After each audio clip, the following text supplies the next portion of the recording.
Hi, this is an example problem from Chapter 21 on magnetic fields from electromagnets. Pause for a moment to read the question. So we can see that we've got a couple of wires here, and they have current in the wire, and in each wire the current is flowing from the left to the right. The amount of current is different.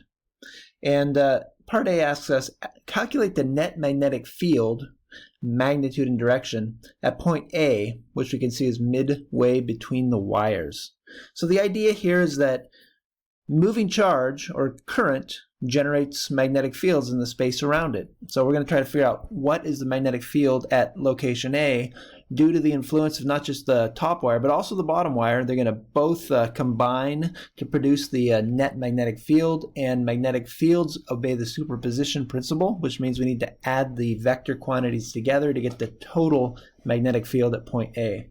Now for a electromagnet, if it's a long straight wire, we've always got this equation here for a long straight wire. It's mu zero, a constant, times the current divided by 2 pi r. And so one thing I want to point out, for anytime you have a magnetic field generated by an electromagnet, by a current in other words, you'll always have I in the numerator, and you'll always have mu naught there as well. It's part of the units to get them right.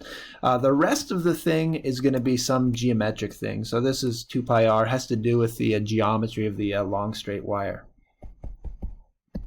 But for any electromagnet, you'll always see these two. All right, so let's go ahead and do the magnetic field at point A due to wire 1. So I'm going to call this BA1. Now, mu zero is a constant, 1.26 times 10 to the minus 6th, and this is in units of Tesla times meters divided by amps. Just be sure that you're in SI units here. The current for wire 1 is equal to 0.8 amps, and I'm going to divide by 2 pi multiplied by r. What is r? That is the straight line distance perpendicular from the wire out to the point in space. So this is r1. I should call this r1 here. And we put that value in, it's going to be 0.05 meters, and we can calculate that. We get a value of 3.21 times 10 to the minus 6th, and we know that this should be in Tesla. It's a magnetic field, and I'm in SI units, so we're good there. All right, now that's just the magnitude. Let's go ahead and do the same thing for the magnetic field due to the second wire at point A, BA2. Again, mu 0, I. This should have been 1 here, right? This is all 1 stuff. So this is I2, and this is going to be 2 pi R2. Well, we know what I2 is. There it is. And R2, well, it's going to be the same thing as R1 in this particular case, right? So putting those numbers in, let's go ahead and just grab this real quick. And we'll make a few changes. So in this case, it's not 8. It is 0.4 amps. And R is the same, so it looks like we're good here. I'm going to get the same value, but divided by 2, it looks like, which comes out to 1.6 times 10 to the minus 6th. And that's going to be Tesla. I'm going to go ahead and just get rid of one of these units here so we have little rounder numbers. There we go. Now the question is, how are we going to figure out the net field, right? So I need to go ahead and to get the net field at point A, I need to multiply, or sorry, not multiply, I need to add the contributions from wire 1 and wire 2 at point A. But these are vectors, so we got to add them like vectors. How do we figure out the directions? We've got to use the right-hand rule number 2 for electromagnets. So let me bring out that hand rule real quick here. So you can see the picture, and the way that the right-hand rule number 2 works is that you take the wire and you make as if you're going to grip your right hand around the wire. Your thumb points in the direction of the current, so it's pointed to the right there in the direction of the current. And let's apply this one first to wire I2. So if I'm looking at wire I2, so something like that, right? Look at the hands. The magnetic field is always tangent to your fingers. So this is coming around, it's coming up, and at the top, it's going to come straight up. So we have a magnetic field here that's going to be out. And that's a dot. That means a magnetic field out of the page, right above there in the plane of the page and the wire. So we've got right here at point A, we've got the direction of B at A due to wire 2 is out. Now let's see what it's going to be for wire 1. We can use the same picture. In this case, you've wrapped going down at this point below the wire. So if we look at that, it's actually going to be into the page. You've got a B here into the page for the lower wire. If we want to just write those in as well. And that means we're going to have, right on top of this, we're going to have a X. And that's your B at A due to wire 1. So we can see that there's one that comes out, there's one that comes in, and we can choose whatever we want to do. I'm going to just call, let's make out of page positive.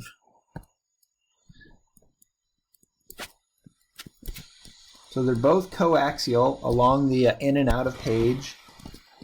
And I'm going to choose out of page to be positive. Therefore, when I go ahead and add these guys together, A1, that one is into page, that's going to be negative. Negative 1.6. Whoops, hit the wrong one. A1 is into page, and that is, let's see, the number is 3.2. Minus 3.2 times 10 to the minus 6 Tesla. And B2 is out of page here.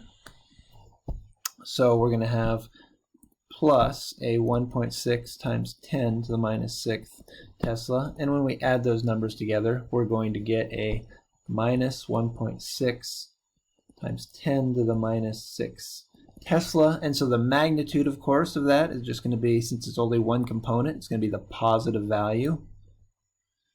1.6 times 10 to minus 6 Tesla. All right, so we got part A. Now let's look at part B. Part B, we're going to have to do this a little bit separately. Let me go ahead and redraw some things for part B. So I'm going to use green for the radius here for part B. So we can see that the R for part B, it's going for part B where we look for the magnetic field at point B. R1 is going to be this length. R2 will be this length. And while we're at it, let's go ahead and check what is going to be the magnetic field direction at points B due to the wires 1 and 2.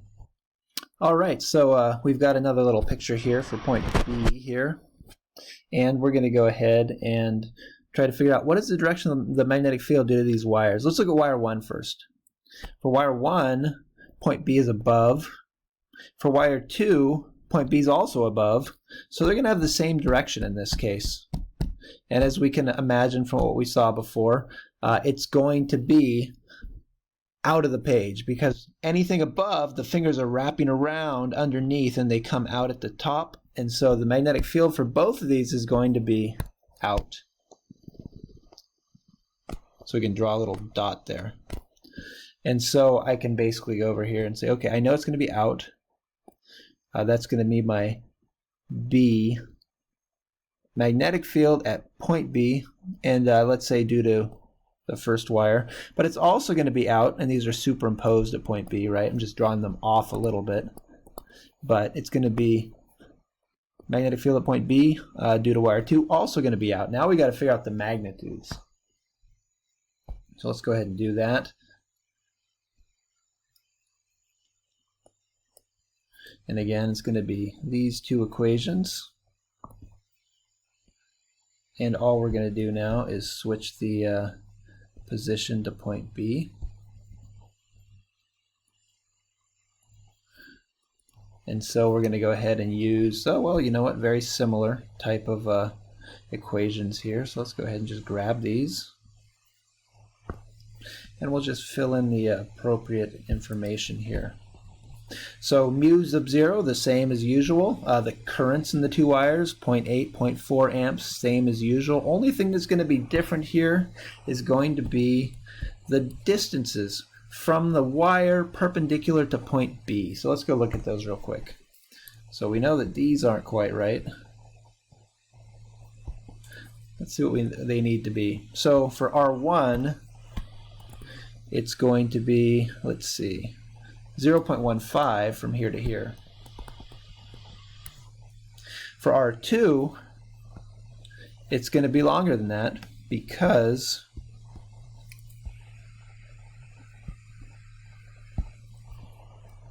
we've got 0.1 and then 0.15, which gives us a total of 0.25 meters for R2. So those are the values we're going to use here.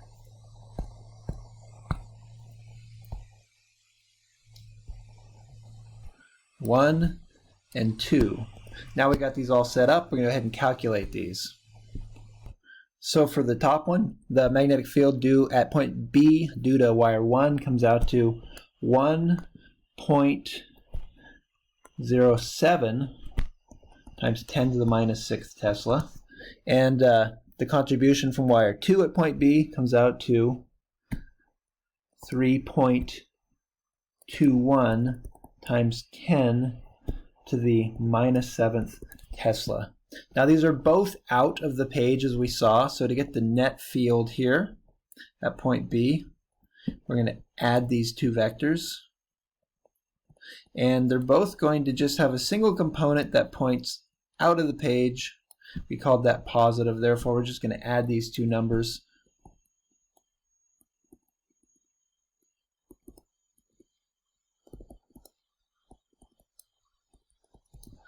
And when we do that, you equal to 1.4 times 10 to the minus 6 Tesla. So that's our answer to part B there. And now finally for part C, we are asked, calculate the force exerted on the lower wire segment by the upper wire segment. So what we're going to do here is try to see what is the force exerted on the lower wire. Well, we're going to use the magnetic force law that tells us the magnetic force on a wire if it is exerted, if it is immersed in a magnetic field. But in this case, it is a wire above it with current I1 that's going to generate the field. So we're going to need to use two applications. First, we'll do what we did before. We're going to try to figure out, so at this particular point here, I'm going to call it point P, what's the magnetic field produced at point P due to the top wire? Now, to get the direction right, we know that because it's below the top wire, right, something below is going to be into the board, or into the page. So we're going to have a magnetic field into the page here. This is going to be B at point P due to the wire number 1 on top, okay? So let's calculate that first. So we've been using the equation to do that here, and again, it's going to be no different.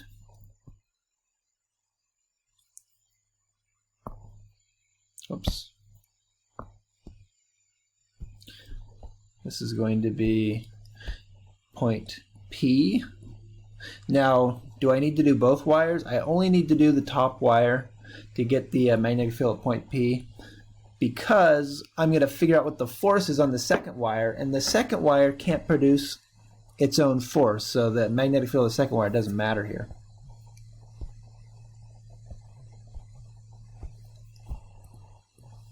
And again, we're going to have some very similar types of values here. Let's see, this is from the top wire. I should take this one, just copy this, and we'll get the right numbers in here now.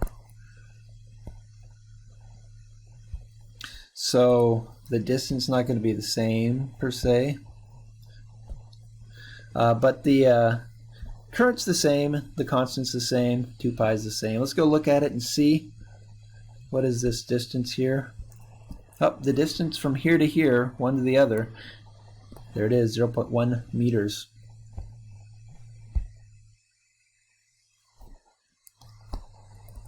And that gives us a value 1.6 times 10 to the minus 6 Tesla. So that's the field strength there. So effectively now what we have here is wire 2. I'll just draw a picture of it real quick. We know that the current here, this is your I2. And this wire is immersed in the magnetic field pointed into the page that is generated by the wire above it, the one that we just calculated here. How do we calculate the force that acts on that current carrying wire because it's immersed in a region magnetic field? Well, we're going to need to use the equation for force on a wire. That's going to be the current in the wire times the length of the wire times the magnetic field strength times sine of the angle between the current direction and the magnetic field vector. Now, to get this right, we know that this is acting on wire 2, so this is I2. L is the length of wire I2 with I2 in it, and B, this is the value we just calculated here, so this is BP1. Let's go ahead and figure out some of those things. So we know I2, that is equal to 0.4 amps. We know that L, well, let's go up and look. There's L.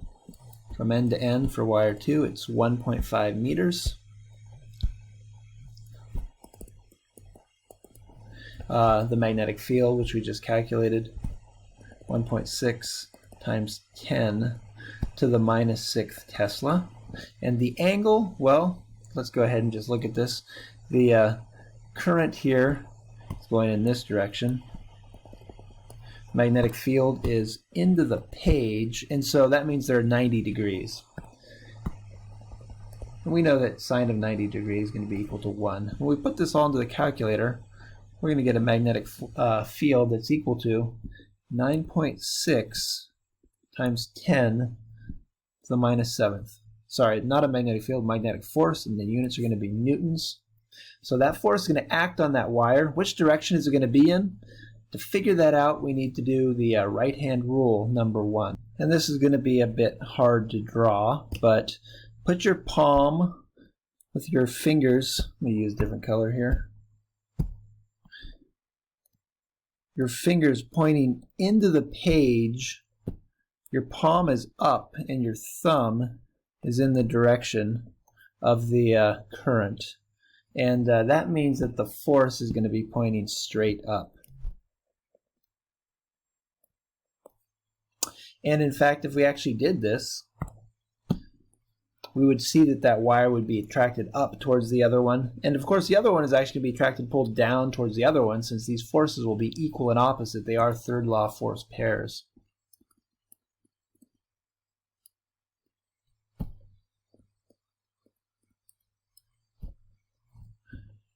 So there's our answer for part C.